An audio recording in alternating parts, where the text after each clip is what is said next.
আমি জাতির পিতা বঙ্গবন্ধু শেখ মুজিবুর রহমানের প্রতি শ্রদ্ধা জানাচ্ছি। আমি শ্রদ্ধা জানাই জাতীয় চার নেতার প্রতি, ৩০ লক্ষ শহীদের প্রতি, ২ লক্ষ মা বোনের প্রতি। আমি আমাদের মুক্তিযোদ্ধাদের জানাই সশ্রদ্ধ সালাম। জনগণের ভারতের অধিকার, ভোট ও ভারতের অধিকার আদায় করতে যে যারা জীবন দিয়েছেন তাদের আমি শ্রদ্ধার সাথে স্মরণ করি। 2024 সাল,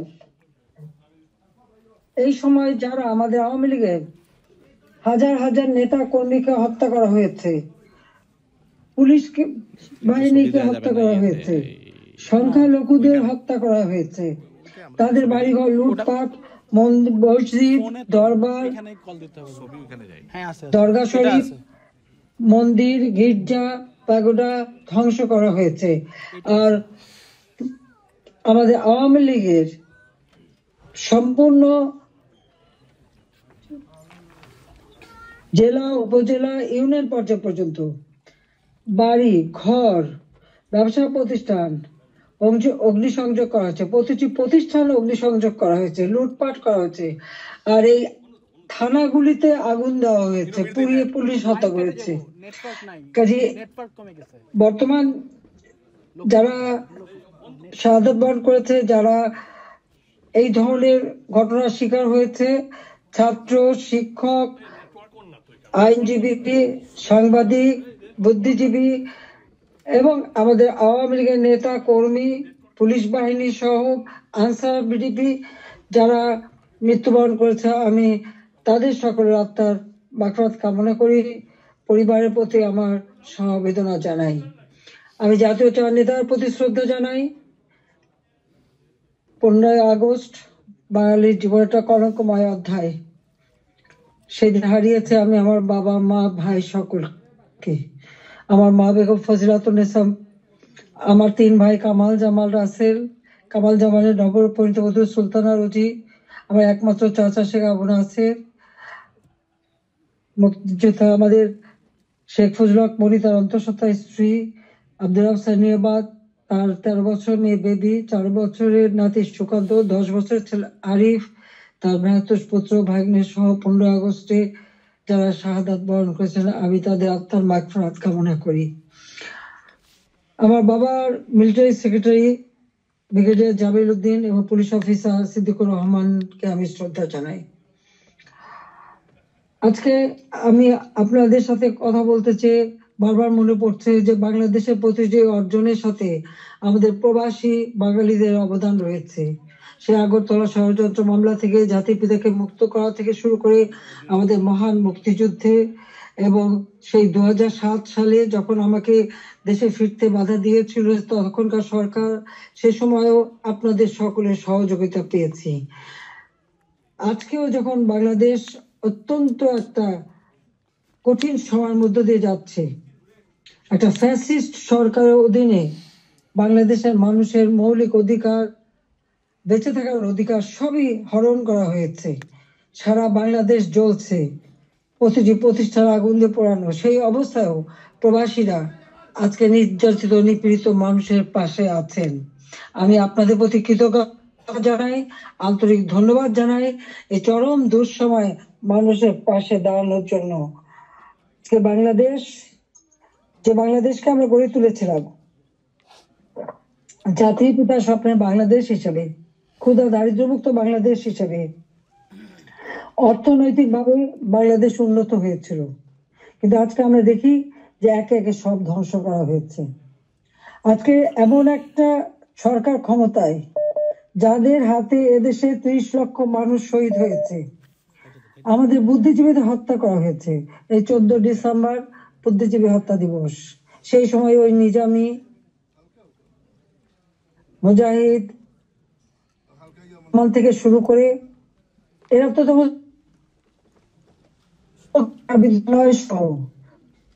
বিশ্ববিদ্যালয় থেকে শিক্ষক, ইঞ্জিনিয়ার, ডাক্তার সকল বুদ্ধিজীবীদেরকে তুলে নিয়ে যে নির্মমভাবে হত্যা করা হয়। বাংলাদেশকে মেধাশূন্য করার একটা চেষ্টা করা হয়েছিল সেই সময়।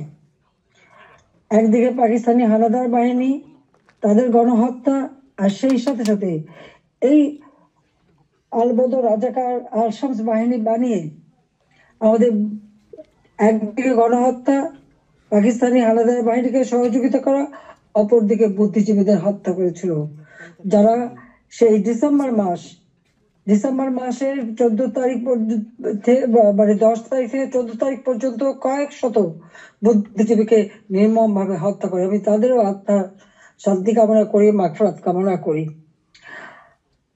আমরা আওয়ামী লীগ 75 সালের পর 21 বছর পরে আমরা সরকার গঠন করি, জনগণের সেবা করি।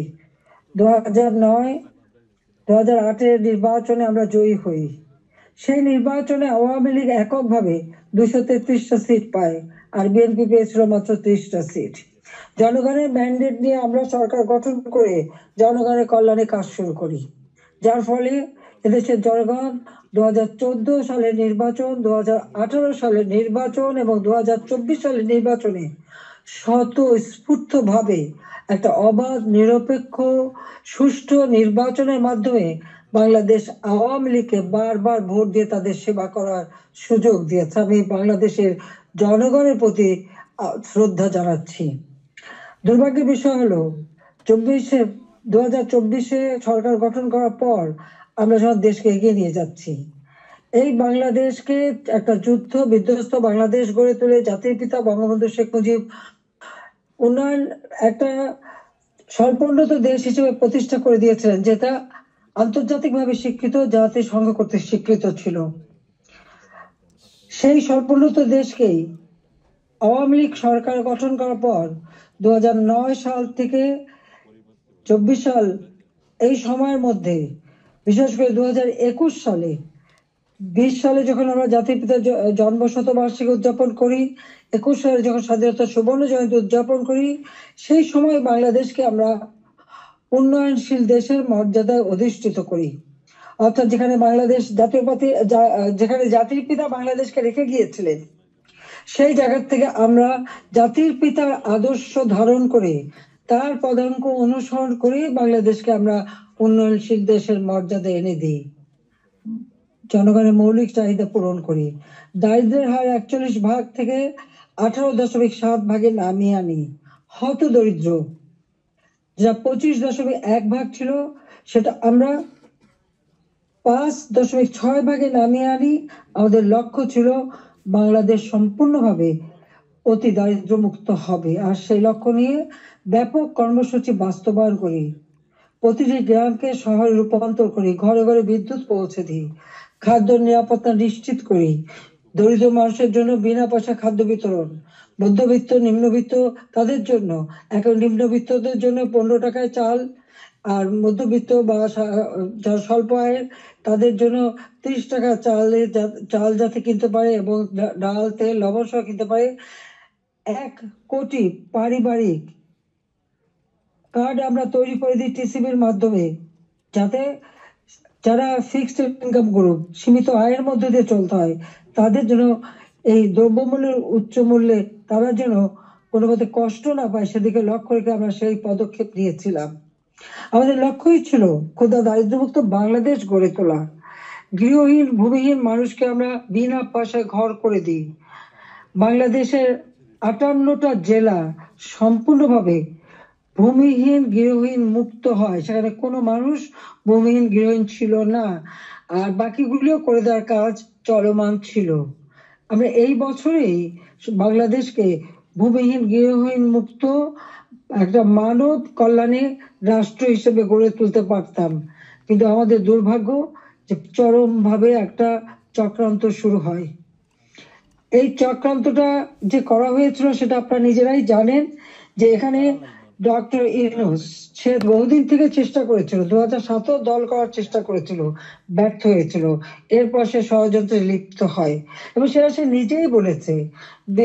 যখন জাতিসংঘে গিয়েছিল বিল ক্লিন্টন ফাউন্ডেশনের এক অনুষ্ঠানে বিল ক্লিন্টনের সঙ্গে পরিচয় করার সময় সে বলেছিল যে 2024-এ জুলাই 7 তারিখ থেকে যে কোটা আন্দোলন শুরু হয়, এটা কোনো ছাত্র জনতার আন্দোলন ছিল না, এটা ছিল তার মেটিকুলাসলি ডিজাইন করা একটা পরিকল্পিতভাবে আন্দোলন, যার মাধ্যমে আমাকে ক্ষমতাচ্যুত করে এবং তার মাস্টার মাইন্ড দিয়ে সে পরিকল্পনা করে এটা করেছিল।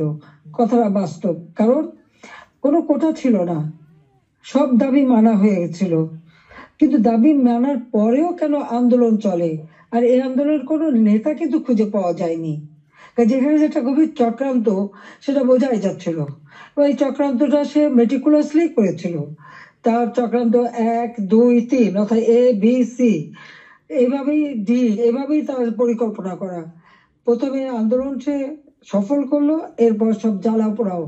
জাতির পিতা বঙ্গবন্ধু স্মৃতি জাদুঘর, ওই ছবিটুকু তো আমরা 2 বোন পেয়েছিলাম। আমরা তো ভোগের জন্য নেইনি, জনগণকে এই সম্পদ দান করেছিলাম। সেই বঙ্গবন্ধু ভবন, স্মৃতি জাদুঘর আগুন পোড়ায় একসাথে, ওই লাইনে 9টা বাড়ি পোড়ায়, 4টা মানুষ পুড়ে মারা যায়। খালি এখানেই না, সারা বাংলাদেশ আগুন দিয়ে জ্বালায় তারা। সেই মেট্রো, ওই ইউনূসের একজন সমন্বয়ক, সে নিজেই স্বীকার করেছে পুলিশ হত্যা এবং মেট্রো রেলে আগুন না দিলে নাকি তাদের বিপ্লব সফল হতো না। তো পুলিশ হত্যা এবং মেট্রো রেল আগুন দেওয়া, অর্থাৎ শুধু মেট্রো রেল নয়, যে কটা প্রতিষ্ঠানে আগুন দিয়েছে, বিটিভি থেকে শুরু করে আমাদের সেতু ভবন, সড়ক ভবন, দুর্যোগ মন্ত্রণালয় ভবন, সবই তাদের ওই পরিকল্পনার অংশ। এবং সেই সাথে বঙ্গবন্ধু ভবন থেকে শুরু করে আওয়ামী লীগের সকল নেতা কর্মীদের বাড়ি ঘর, ব্যবসা প্রতিষ্ঠান সব অগ্নি সংযোগ করে পুড়িয়ে দেওয়া হয়েছে। এমনকি নরসিংদীতে আপনারা দেখেছেন, জেল ভেঙে দিয়ে সেখান থেকে সমস্ত কয়েদি, জঙ্গি, সন্ত্রাসী তাদেরকে ছেড়ে দেওয়া হয়েছে। শুধু তাই না, ইউনূস ক্ষমতা এসে যত জঙ্গি সন্ত্রাসী ছিল তাদেরকে তারা ছেড়ে দিয়েছে, মুক্ত করেছে। এমনকি 21শে আগস্ট গ্রেনেড হামলা যারা আসামি তাদেরকে ছেড়ে দিয়েছে। হলি অটিজেনে যেখানে জঙ্গি হামলা হয়, আমরা সেই হামলা মোকাবেলা করে সেখানে কিছু মানুষ উদ্ধার করি, কিন্তু অনেক মানুষকে তারা হত্যা করে। সেই অপরাধী জঙ্গি সন্ত্রাসী যাদের বিচার হয়েছিল, সাজাপ্রাপ্ত, তাদেরকেও মুক্ত করে দেয়। মানে এটা কোন ধরনের কাজ আমরা জানি না। আর দেখা যাচ্ছে যে শুধু আগুন দিয়ে পোড়াচ্ছে না, বাড়ি ঘর সম্পত্তি লুটপাট করা এবং তারপরে অগ্নিসংযোগ করা, সংসদ ভবনে আক্রমণ, সেখানে ভাঙচুর করা, চিফ জাস্টিস তাকে অপমান করে, লাঠি সোটা নিয়ে তাকে অপমান করে তাকে পদ থেকে বাধ্য করা, নির্বাচন কমিশন, পাবলিক সার্ভিস কমিশন, মানবাধিকার কমিশন করে এক এক প্রতিষ্ঠান, প্রত্যেকটা প্রতিষ্ঠান ধ্বংস করেছে, সকলকে সেখান থেকে বাধ্য করেছে পদত্যাগ করতে।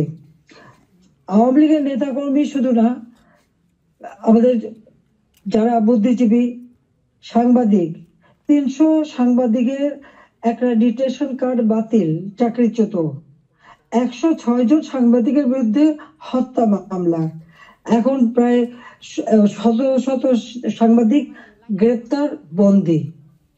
আওয়ামী লীগের কয়েক হাজার নেতা কর্মী, প্রায় 4-5 হাজার নেতা কর্মী তাদেরকে হত্যা করেছে, আহত করেছে।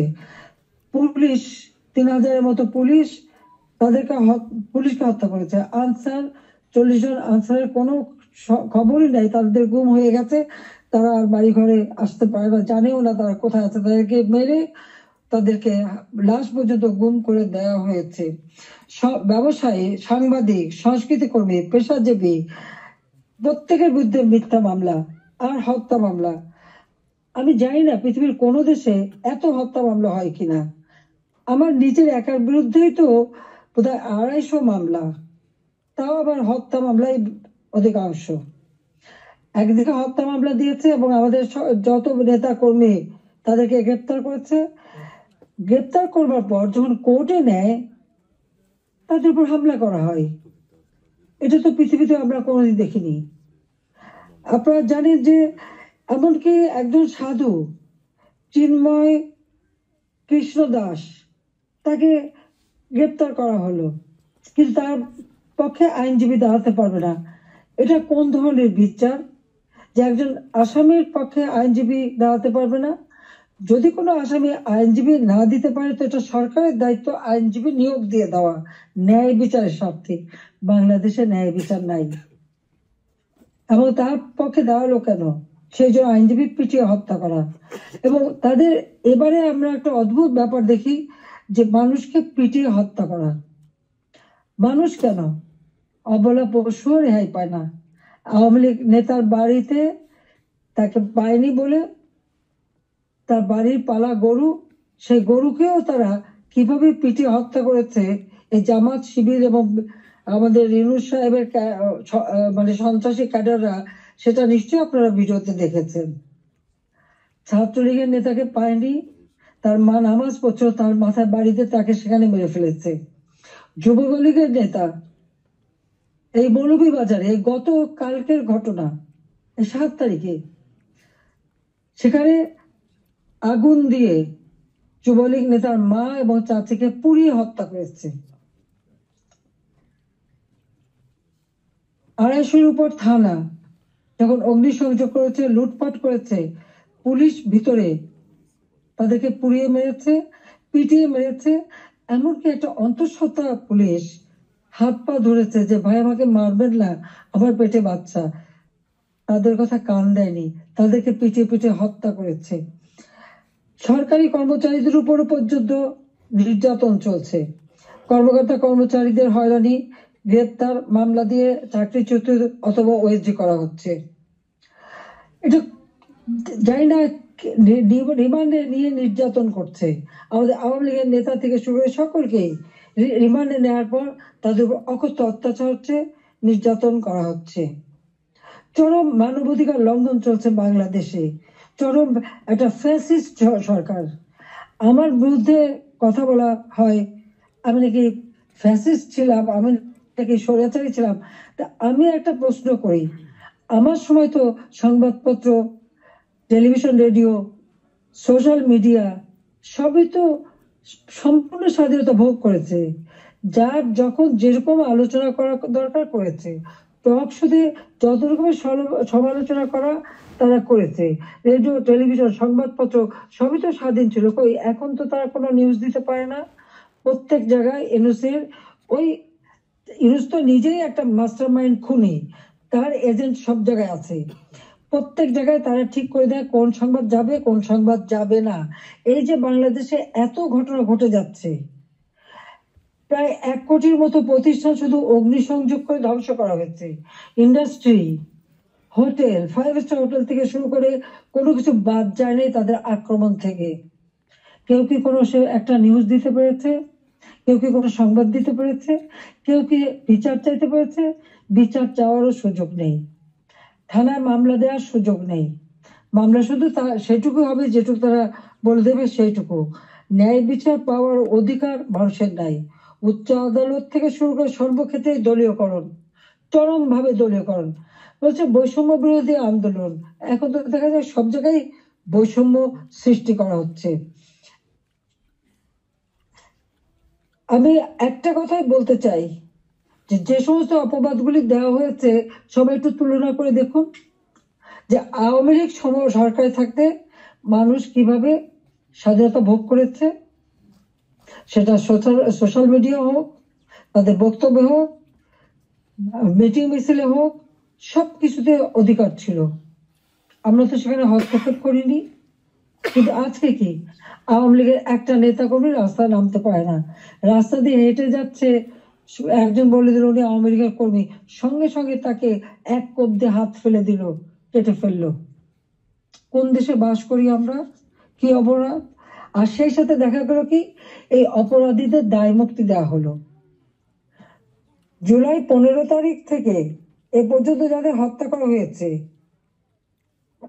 লুটপাট, অগ্নিসংযোগ, মানুষ হত্যা, ছাত্র হত্যা, প্রতিটি শিক্ষা প্রতিষ্ঠানে লুটপাট, সেখানে তাদের উপর নির্যাতন, শিক্ষকদের উপরে নির্যাতন, ছাত্রদের উপরে নির্যাতন, প্রতিটি জায়গায় নির্যাতন চালানো হচ্ছে।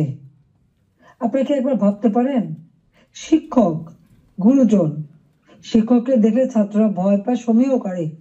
আর আমরা কি দেখলাম আমাদের মানে নোবেলের আমলে? আমরা দেখলাম ছাত্ররা শিক্ষকদের অপমান করছে, অধ্যক্ষকে পদ থেকে বাধ্য করছে, ছাত্রীরা প্রিন্সিপালকে গাছের সাথে বেঁধে রাখছে, ছাত্রছাত্রীরা টিচারের গলায় জুতোর মালা পরাচ্ছে, গালে থাপ্পড় মারছে। এটা কোন ধরনের আচরণ এই কোমলমতি শিক্ষক ছাত্রছাত্রীদের শেখানো হচ্ছে? এদের ভবিষ্যৎটা কি? এরা কি আবার ভবিষ্যতে কোনোদিন বলে বসবে তুমি আমার বাবা না, রিজাইন করো, যেমন শিক্ষকদের রিজাইন করিয়েছে? কোনদিন মাকে বলবে তুমি আর আমার মা না, তুমি এখন রিজাইন করো, মাতৃত্ব থেকে রিজাইন করো, পিতৃত্ব থেকে রিজাইন করো? সেটাই হয়তো বলে বসবে। এটা কি অভিভাবকরা দেখে না? এটা কি ধরনের এই জাতিকে কিভাবে গড়ে তুলছে, সেটাই আমার প্রশ্ন। আমরা তো শিক্ষা দীক্ষা সব দিক থেকে সুযোগ করে দিয়েছি, আমরা শিক্ষা বৃত্তি দিয়েছি, বয়স্ক ভাতা, বিধবা ভাতা, প্রতিবন্ধী ভাতা, মুক্তিযোদ্ধা ভাতা দিয়েছি, সব বন্ধ, সব বন্ধ করে দিয়েছে। আজকে হাহাকার। বাংলাদেশে আওয়ামী লীগ সরকার আমলে কোনো মানুষ ভিক্ষা করতে হতো না। হ্যাঁ, কিছু প্রফেশনাল ভিখারি ছিল, সেটা আলাদা, কিন্তু মানুষকে তো ওইভাবে খাবারের জন্য হাহাকার করতে হতো না। মানুষ তো অন্তত 3 বেলা খাবার পাচ্ছিল, আজকে সেটাও পায় না। আপনারা দেখেন গরিব মানুষগুলি দিনমজুর, কাজ পায় না, বেকারত্ব বেড়ে যাচ্ছে, যুবকরা কোনো কাজ পাচ্ছে না। আমরা ডিজিটাল বাংলাদেশ করেছি, আমরা ট্রেনিং দিচ্ছি, কম্পিউটার ট্রেনিং এবং ইনকিউবেশন সেন্টার করে দিয়েছি, হাইটেক পার্ক করেছি, বঙ্গবন্ধু স্যাটেলাইট 1 উৎক্ষেপণ করেছি, কর্মসংস্থান গ্রাম পর্যায় পর্যন্ত ওয়াইফাই কানেকশন, ব্রডব্যান্ড কানেকশন আমরা দিয়েছি, মানুষ কাজ করে খেতে পারে, ট্রেনিং দিচ্ছি। আর এখন বিদ্যুৎ নাই, কেউ কাজ করতে পারে না, প্রত্যেকটা গ্রামকে শহরে রূপান্তর করেছি, আমরা রাস্তাঘাট পুল ব্রিজ সব করেছি। এখনো বলে এই বড় বড় মেগা প্রজেক্ট, এটা দুর্নীতি খুঁজবে। হ্যাঁ, আমি চ্যালেঞ্জ দিচ্ছি, দুর্নীতি খুঁজে বের করুক। মানি লন্ডারিং এর কথা একজনে, আমি দেখলাম এক কমিটি বানিয়েছে, তারা বলে দিল অর্থনীতির বিষয়ে। আমার প্রশ্ন, মানি লন্ডারিং এর খোঁজ করবেন, সবার আগে ওই ইউনুসের মানি লন্ডারিং এর খোঁজটা করুন। কত টাকা পাচার করেছে গ্রামীণ ব্যাংকের, কত টাকা পাচার করেছে গ্রামীণ ফোনের, আগে সেই হিসাবটা বের করেন, তাহলে দেখবো সৎসাহস আছে। নিজের নামে দুর্নীতির মামলা হয়েছে, সেই দুর্নীতি দমন কমিশন তাদেরকেও পদকে বাধ্য করে দলীয়করণ করা হয়েছে, আর সেই দুর্নীতির মামলা, সব মামলা প্রত্যাহার করে নেওয়া হয়েছে। 666 কোটি টাকা ট্যাক্স, কত সম্পদের মালিক যে এত টাকা ট্যাক্স হয়? সেই ট্যাক্সও তার দেওয়া লাগবে না, সেটাও মাপ। নিজের ট্যাক্স মাপ করিয়ে নিয়ে, নিজের দুর্নীতি মামলা প্রত্যাহার করে নিয়ে অন্যের দুর্নীতি খুঁজতে যাওয়া আর অন্যকে ট্যাক্স দেওয়ার জন্য আবেদন করা, এটা কোন ধরনের মানসিকতার, কোন ধরনের খেলা? বা এটা তো জাতির সাথে তামাশা করা, সেটা একটা তামাশা করছে, এটাই আমার মনে হচ্ছে। আজকে বিচার নেই, মানুষ ন্যায় বিচার থেকে বঞ্চিত, আজকে মানুষের পেটে খাবার নেই, আজকে চারিদিকে হাহাকার, মানুষের কথা বলার অধিকার নেই, রাজনীতি করার অধিকার নেই। আমাদের আওয়ামী লীগ কোন অপরাধটা করেছে? বাংলাদেশের মানুষের যতটুকু অর্জন আওয়ামী লীগের হাত দিয়েই, সেই বাংলা ভাষায় কথা বলার অধিকার থেকে শুরু করে স্বাধীনতা অর্জন, বিজয় অর্জন, এই 16ই ডিসেম্বর আমাদের বিজয় দিবস, এই বিজয় অর্জন সবই আওয়ামী লীগের হাত ধরে।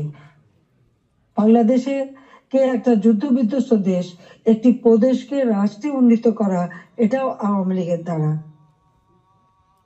স্বল্পোন্নত দেশ থেকে আজকে উন্নয়নশীল দেশের মর্যাদা, এটাও তো আওয়ামী লীগ অর্জন করে দিয়েছে। প্রবাসী যারা আছেন, আওয়ামী লীগ সরকার আগে আপনারা প্রবাসী ছিলেন, বাংলাদেশ কোথায় ছিল? সেই সময় আপনারা মানুষের কাছে গেলে কিভাবে, মানুষ তো করুণার চোখে দেখতো। জাতিপিতা বলেছিলেন ভিক্ষুক জাতির কোনো ইজ্জত থাকে না, তাহলে ভিক্ষুক জাতি হতে চায়নি, আত্মমর্যাদাশীল জাতি হিসেবে বাংলাদেশকে গড়তে চেয়েছিলাম, আর সেভাবে গড়েছিলাম। আপনারা নিজে একবার চিন্তা করে দেখেন, আমি সরকারি থাকতে বাংলাদেশ শুনলে পৃথিবী কি বলতো? পৃথিবী বলতো বাংলাদেশ উন্নয়নশীল দেশ, বাংলাদেশ একটা উন্নয়নের মডেল, বাংলাদেশের উন্নয়ন একটা বিস্ময়। বাংলাদেশের মানুষ যেখানে যেত মর্যাদা পেত। আমরা নিজস্ব অর্থায়নে পদ্মা সেতু নির্মাণ করে বাংলাদেশকে দেখিয়ে দিয়ে এবং সারা বিশ্বকে দেখিয়েছি বাংলাদেশ পারে, অসাধ্য সাধন করতে পারে, সেটা আমরা দেখিয়েছিলাম। কিন্তু আজকে যিনি পদ্মা সেতু টাকাও বন্ধ করেছিলেন একটা এমডি পদে থাকতে পারেননি বলে সরকার বোধহয় মামলা করে হেরে গিয়েছিল, যিনি লেবারদের অর্থ আত্মসাৎ করে সেই টাকা দুর্নীতি করে লেবার কোর্টে মামলায় সাজাপ্রাপ্ত আসামি হচ্ছে ইউনূস। লেবার কোর্টে তার সাজা হবার পর সে যখন জামিনে আবেদন করে সে কিন্তু জামিন পেয়েছিল, সরকারের পক্ষ থেকে কিন্তু বাধা দেওয়া হয়নি। কিন্তু আজকে দেখেন আপনারা, হাজার হাজার আওয়ামী লীগের নেতা কর্মী প্রায় 30,000-এর মতো মামলা দিয়েছে। সব মামলা বেশিরভাগ হলো, 90% হলো হত্যা মামলা, কেউ জামিন পাবে না। সে তো সাজা পেয়েও জামিন পেয়েছিল আওয়ামী লীগ সরকারের আমলে। সে নিজে একটু ভেবে দেখুক, আপনারাও বিচার করে দেখেন। আমি বিশ্বের সবাইকে বলতে আপনারাও বিচার করেন। কই আওয়ামী লীগ তো বাধা দেয়নি কোনো।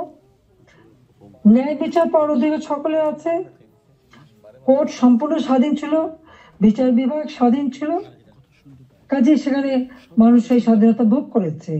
কিন্তু আজকে তারা নাকি স্বাধীন করেছে দেশ, চলার স্বাধীনতা নেই, ঘরে শান্তিতে ঘুমাবেন উপায় নেই, চুরি ডাকাতি যে কোনো সময় আপনার ঘরে ঢুকতে পারে, যে কোনো সময় আপনার খোঁজ খবর নিতে, তদন্ত করবে ইত্যাদি। কাদের কে হুকুম দিচ্ছে তার কোনো ঠিকানা নাই। কতগুলি লাঠি সোটা হাতে নিয়ে আপনার ঘরে ঢুকে গেল, অস্ত্র হাতে নিয়ে ঢুকে গেল, অমনি সেখানে ডাকাতি করলো, চুরি করলো, চলে আসলো। আপনি কার কাছে বিচার চাইবেন? কার কাছে বিচার চাইবেন? কোনো বিচার চাওয়ার অধিকার নাই, ন্যায় বিচারের কোনো অধিকার নেই। এমন একটা দুর্বিষহ অবস্থা, আজকে সমস্ত জিনিসের দাম বেড়ে গেছে। আমাদের কথা অত্যন্ত স্পষ্ট, যারা নির্বাচিত জনপ্রতিনিধি আইন করে নির্বাচন কমিশন গঠন করে নির্বাচনগুলি হয়েছে, স্থানীয় সরকার নির্বাচন, জেলা পরিষদ, উপজেলা পরিষদ, ইউনিয়ন পরিষদ, সমস্ত নির্বাচিত প্রতিনিধিরা তাদেরকে এক কলমের খোঁচায় তাদেরকে সরিয়ে দেওয়া হয়েছে, বাড়ি পাঠিয়ে দেওয়া হয়েছে। কেন? তারা তো নির্বাচিত হয়ে মানুষের পাশেই দাঁড়াতো। ঘূর্ণিঝড় গেল, বন্যা গেল, কই কেউ তো যারা এই বন্যায় ক্ষতিগ্রস্ত, ঝড়ে ক্ষতিগ্রস্ত তাদের পাশে তো কেউ দাঁড়ায়নি। তাদের নাম করে টাকা তুলেছে, 1000 কোটি টাকা রিলিফ সংগ্রহ করেছে, কিন্তু কয়টা মানুষকে সাহায্য করেছে? আজকে যদি স্থানীয় সরকারের প্রতিনিধিরা থাকতো, এই জনপ্রতিনিধি তো মানুষের পাশে দাঁড়াতো, কিন্তু সেটা দাঁড়াতে পারেনি। কাজে আমাদের কথা খুব স্পষ্ট, এক কলমের কোচায় জনগণের ভোটে নির্বাচিত প্রতিনিধিদের সেই বিদায় দেওয়া, এটা জনগণকে অপমান করা, ভোটারকে অপমান করা। কাজে তাদেরকে আবার স্বস্থানে স্থান করে দিতে হবে। সরকারি কর্মকর্তা কর্মচারী তাদের উপর হয়রানি বন্ধ করতে হবে, গ্রেপ্তার বন্ধ করতে হবে, মামলা থেকে তাদের রেহাই দিতে হবে, চাকরিচ্যুতি করা হলে, বহিষ্কৃত করা হলে তাদের পুনরায় কাজের ব্যবস্থা করতে হবে।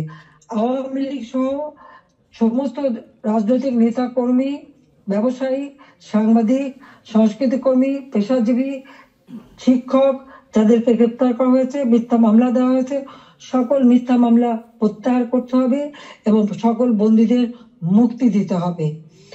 সেই সাথে সাথে দায় মুক্তি দেওয়া হয়েছে।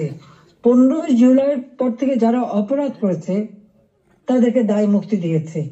এই দায় মুক্তি দিয়ে কিন্তু একটা কাজ করেছে, দায় মুক্তি দেওয়ার অর্থ মানে কি? তার মানে এরা অপরাধী। 15 জুলাই থেকে যে হত্যাকাণ্ড, ছাত্র হত্যা মিছিলে, পুলিশ হত্যা, রাজনৈতিক নেতাকর্মী হত্যা, সাংবাদিক হত্যা, সংস্কৃতিকর্মী হত্যা, যতগুলি হত্যাকাণ্ড ঘটেছে, সেই হত্যাকাণ্ডগুলি এবং যতগুলি অগ্নিসংযোগ হয়েছে সেগুলি যারা সংগঠিত করেছে পূর্ণ তদন্ত করে তাদের বিচার করতে হবে। আর এই মিথ্যা মামলাগুলি যাদের বিরুদ্ধে দেওয়া হয়েছে সব মামলা প্রত্যাহার করতে হবে। 15 জুলাই থেকে 8 আগস্ট পর্যন্ত যাদের দায় মুক্তি দেওয়া হয়েছে, এই দায় মুক্তি দেওয়ার কোনো অধিকার নেই, তাদের বিচার করতে হবে। কারণ দায় মুক্তি দিয়ে আমাদের মাস্টার মাইন্ড খুনি ইউনূস সাহেব এটাই প্রমাণ করেছেন যে এরা সব অপরাধী, এই সমস্ত অপরাধ তারা করেছে। একই সাথে মিছিল করেছে, ক্লোজ রেঞ্জে গুলি করা হয়েছে, মানুষ মারা হয়েছে। আবু সাইদের হত্যাকাণ্ড, মুগ্ধর হত্যাকাণ্ড, সব হত্যাকাণ্ডের জন্য কিন্তু এই মাস্টার মাইন্ডেরই দায়ী। কারণ তারাই এই হত্যাকাণ্ড ঘটিয়েছিল, কারণ লাশ ফেলেও সরকার পড়ে যাবে। হ্যাঁ, আমি যদি আরো শক্তি প্রয়োগ করতাম অনেক লাশ পড়তো, আমি সরে আসতাম না। কিন্তু আমি তো লাশের উপরে লাশ ফেলতে চাইনি, আমি তো চাইনি মানুষ আরো জীবন দিক। কারণ আমি তো স্পষ্ট দেখতে পাচ্ছি যে পরিকল্পিতভাবে হত্যা হচ্ছে, পুলিশকে খামাখা দোষারোপ দিচ্ছে, পুলিশকে তো রাবার বুলেট ব্যবহার করেছে এবং যখন পুলিশকে মেরে ঝুলানো হয়েছে তখন তারা তাদের জীবন বাঁচাতে চেষ্টা করেছে। এটা কিন্তু একটা ইউনিভার্সাল সিস্টেম, এটা বিশ্বব্যাপী আছে, তাদেরও আত্মরক্ষার সুযোগ আছে। কিন্তু যারা এভাবে পিটিয়ে পিটিয়ে হত্যা করলো, যারা আগুন জ্বালিয়ে দিয়ে পুড়িয়ে হত্যা করলো, তাদের বিচার কেন হবে না? যারা ঘরে ঘরে যে লুটপাট করলো, আগুন দিল, এমপি হোস্টেল, সংসদ ভবন, সেগুলি যারা ভাঙচুর করেছে, প্রত্যেকটা এমপির হোস্টেলের রুম তারা লুটপাট করেছে তালা ভেঙে ভেঙে। প্রথমে চুরি করেছে, লুটপাট করেছে ছাত্র নামধারী, তারপরে সেখান থেকে পরে পুলিশে দিয়েছে। প্রত্যেকটা বাড়ি বাড়ি যে হামলা, লুটপাট। আমাদের তো কিছুই নেই, গণভবন লুটপাট, আমি তো গণভবন ছেড়ে দিয়ে আসছি। আমরা দেখলাম ইউনূস সাহেব নিজেই তার সমন্বয়কদের নিয়ে চলে গেছেন গণভবনে, কাজে লুটপাটের কিছু ভাগ বটরা নেওয়ার জন্য। সেখানেও যা যায় উনিও সেই লুটপাট করেছেন। কাজে এই লুটেরা এখন দেশ লুট করছে। শেয়ার মার্কেটে লক্ষ কোটি টাকা পাচার হয়ে গেল, কোথায় গেল ওই টাকা? ব্যাংকগুলি এক এক করে সব বসে যাচ্ছে। কেন? অর্থনীতিকে এভাবে কেন ধ্বংস করলো? যেখানে মাথা পিছু আয় আমরা বাড়িয়েছিলাম, আমরা আজকে আন্তর্জাতিকভাবে স্বীকৃত যে বাংলাদেশ উন্নত হচ্ছে, 35তম অর্থনীতির দেশ আমাদের লক্ষ্য ছিল। আমরা প্রকৃতপক্ষে এটা 25তম আমরা করে ফেলেছিলাম। আমরা আরো উন্নত করতাম, 26 সালের মধ্যে বাংলাদেশ আরো এগিয়ে যেত। 41 সালের মধ্যে বাংলাদেশকে আমরা একটা আধুনিক স্মার্ট বাংলাদেশ গড়ে তুলব, সেই লক্ষ্য নিয়ে আমরা কাজ করছিলাম। কেন বাংলাদেশের অগ্রযাত্রা ব্যাহত করা হলো, সেই জবাব এই খুনি ইউনূস, ফ্যাসিবাদ, স্বৈরাচার, তাকে দিতে হবে। সেই জবাব তাকে দিতে হবে, তার ওই মাস্টার মাইন্ড এবং তার সমন্বয়কদের দিতে হবে, তার উপদেষ্টাদের দিতে হবে। শুনি কোন কোন বলে হাসিনার বিচার করবে। কি বিচার করবে? আমি তো কি অন্যায় করেছি? গরিবের পেটে ভাত দিয়েছি, এটা অন্যায়? দারিদ্র মুক্ত করেছি, এটা অন্যায়? জনগণকে কথা বলার সুযোগ দিয়েছি, ভোটের অধিকার ফিরিয়ে দিয়েছি, হত্যাকুর ষড়যন্ত্র রাজনীতি বন্ধ করেছি, এইগুলি আমার অন্যায়? আমার হাত দিয়ে তো কোনো খুন হয়নি, আমি তো মানুষের জীবন নিতে আসিনি, আমি মানুষের জীবন দিয়েছি, জীবন উন্নত করেছি। যারা জীবন নিয়েছে, যারা হত্যাকাণ্ডের সঙ্গে জড়িত, তাদের বিচার হবে। এবং সংবিধানের 7ম অনুচ্ছেদের খ অনুযায়ী কেউ যদি অবৈধভাবে ক্ষমতা দখল করে তার বিচার হয়। একজন জনপ্রতিনিধি আরেকজন জনপ্রতিনিধির কাছে ক্ষমতা হস্তান্তর করতে পারে। আমি তো সেই সুযোগ পাইনি। হ্যাঁ, আমি সরে এসেছিলাম যেন লাশের উপরে লাশ না পড়ে, সেই জন্য। দুর্ভাগ্যের বিষয় যে থামেনি। একদিন ইনশাআল্লাহ সেই দিন আসবে, এই খুনিদের বিচার একদিন বাংলা মাটিতে হবেই হবে। কারণ আমরা করি, সেটা আমরা করব। যেমন যুদ্ধ অপরাধীদের বিচার করেছি, 15 আগস্টের হত্যাকারীদের বিচার করেছি। আমি জানি এই যুদ্ধ অপরাধীদের বিচার করেছি বলেই আমার বিরুদ্ধে মামলা এবং আইসিটিতে ওই আন্তর্জাতিক যে ট্রাইব্যুনাল আমরা করেছিলাম যুদ্ধাপরাধীদের বিচার করতে, আজকে সেই কোর্ট করে সেখানে আমার মামলা হবে, সেখানে আমার বিচার হবে কেন? সেই সময় যুদ্ধাপরাধীদের যে ডিফেন্সে ছিল তাকেই করেছে চিফ প্রসিকিউটর এই আইসিটির। আর জামাতের একটা দল হয়েছিল এবি পার্টি, সেই পার্টির যে একজন প্রেসিডেন্ট ছিল সে হয়ে গেছে এই আইসিটির চেয়ারম্যান। তো সেখানে ন্যায় বিচার কি করে হবে? আর এটা কিভাবে করে? এটাও তো একটা বিচারের একটা নর্মস তাতে পড়ে না, কিন্তু গায়ের জোরে সব করবে তারা, কারণ তাদের হাতে অস্ত্র আছে, লাঠি আছে, পেটোয়া বাহিনী আছে, সন্ত্রাস বাহিনী আছে, সেটা দিয়েই তারা এই বিচার করতে চায়, এটাই তারা করবে, এটাই তাদের লক্ষ্য। যাক, আমি অনেক সময় নিলাম, আপনারা ধৈর্য ধরে আমার বক্তব্য শুনেছেন, আমি আপনাদেরকে আন্তরিক ধন্যবাদ জানাই। ইনশাল্লাহ এই বিজয়ের মাস আমাদের, এই অন্ধকার কেটে যাবে, নতুন সূর্য উদিত হবে, বাংলাদেশ আবার উন্নয়নের পথে এগিয়ে যাবে। এই ফ্যাসিস্ট খুনি পরিকল্পিতভাবে যে আমাদের দেশকে ধ্বংস করছে, এই খুনি ইউনূস এবং তার যে চালাচামুন্ডা সন্ত্রাস বাহিনী, তার উপদেষ্টা, তার সমন্বয়ক, ইনশাআল্লাহ বাংলাদেশের জনগণই তাদের বিচার করবে, সে বিচার হবে, এটা অবশ্যই হবে। আমি বলতে পারি, কারণ আমরা ন্যায়ের পথে আছি, সত্যের পথে আছি, আমি জনগণের কল্যাণে কাজ করি। জনগণের ভাগ্য পরিবর্তন করেছিলাম, সেটা নষ্ট করেছে। ইনশাআল্লাহ আবার এদেশের মানুষ জেগে উঠবে, আবার বাংলাদেশের মানুষ বিশ্বব্যাপী মর্যাদা পাবে, সম্মান পাবে। সবাইকে আমি আন্তরিক ধন্যবাদ জানাই, আবারও ধন্যবাদ জানাই আমাদের প্রবাসীদের, আমাদের অর্থনীতিতে আপনাদের অনেক অবদান। আমাদের দেশের অগ্রযাত্রা, দেশের প্রতিটি অর্থনীতি প্রবাসীদের অবদান রয়েছে, সেজন্য সকলকে আমি আন্তরিক ধন্যবাদ জানাই, কৃতজ্ঞতা জানাই। সকলে ঐক্যবদ্ধ হন, এই ফ্যাসিস্ট স্বৈরাচার ইউনূস সরকারের হাত থেকে দেশ যেন মুক্ত হয়, দেশের মানুষ যেন আবার তাদের সুস্থ জীবন ফিরে পায়, সেই কামনা করে জাতির পিতার স্বপ্নে সোনার বাংলা ইনশাল্লাহ আমরা গড়ে তুলব, সেই প্রত্যয় ব্যক্ত করে আমার বক্তব্য শেষ করছি। খোদা হাফেজ। জয় বাংলা, জয় বঙ্গবন্ধু, বাংলাদেশ চিরজীবী হোক।